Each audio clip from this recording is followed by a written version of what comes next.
நம்ம ஒருத்தரை பார்த்தா திரும்ப திரும்ப பார்க்கக்கூடிய நினைவுகள் வரும். இது யாருக்கு அப்படின்னாக்கா, சுக்கிரனின் ஆட்சி பெற்ற ரிஷப லக்னம், ரிஷபராசி, துலாம் ராசி, துலா லக்னத்தில் பிறந்தவர்கள். இவங்க எங்கே போனாலும் 100 பேர்த்தில் ஒருத்தரா நின்னா கூட இவங்களை பல பேர் திரும்பி பார்க்கக்கூடிய எண்ணங்கள் என்பது நிச்சயமாக வரும். இதுக்கு மேலே ஒரு படி போனீங்கன்னா, சிலருடைய முகம் பார்க்குறதுக்கு உருண்டையாக இருக்கும், பார்க்குறதுக்கு அவ்வளோ அழகாக இருக்கும், மறுபடியும் நம்மளை திரும்ப பார்க்க வைக்கும். இது ஜாதகத்தில் கண்டுபிடிக்க முடியுமா அப்படின்னாக்கா நிச்சயமாகவே முடியும்.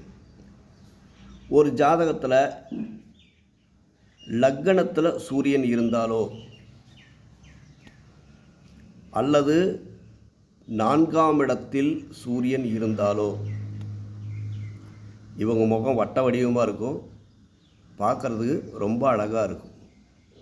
அடுத்தது, லக்னத்திற்கு 2ஆம் இடத்தில் சந்திர பகவான் இருந்தால் இவர்களுடைய முகமும் ஒரு உருண்ட முகமாக தான் இருக்கும், பார்க்குறதுக்கு ரொம்பவும் சந்தோஷமாக இருக்கும். அதுக்கு அடுத்தது, லக்னத்துக்கு 2ஆம் இடத்தில் குரு பகவான் இருந்தாலோ அல்லது 4ஆம் இடத்தில் குரு பகவான் இருந்தாலோ இவங்க பார்க்குறதுக்கு ஃபேஸ் வேல்யூ அதிகமாக இருக்கும். இவங்களை பார்த்து நோக்கி சில பேர் போய் பேசுறதுக்கு விருப்பப்படுவாங்க. அடுத்தது, லக்னத்திற்கு 2ஆம் இடத்தில் சனி பகவான் இருந்தாலும் கருப்பாக இருந்தாலும் அவர்களுடைய முகம் கலையாக இருக்கும்.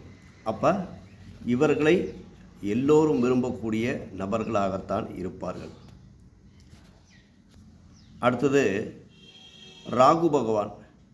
ஒரு ஜாதகத்தில் லக்னத்திற்கு 4ஆம் இடத்தில் ராகு பகவான் இருந்தால் அவர்களுடைய முகம் வட்ட வடிவமாக தான் இருக்கும், பார்க்குறதுக்கு ரொம்ப அழகாக இருக்கும், மறுபடியும் நம்மளை திரும்ப பார்க்க வைக்கக்கூடிய எண்ணங்களை ஏற்படுத்தி கொடுக்கும். அப்போ ஒருத்தர் முகத்தை வச்சு நம்ம நிச்சயமாக பலன் சொல்ல முடியும். இது பொதுவான பலன். அப்போ இந்த 2ஆம் இடத்தையோ அல்லது 4ஆம் இடத்தையோ லக்ன பாவகிரகங்கள் பார்வை செய்தால்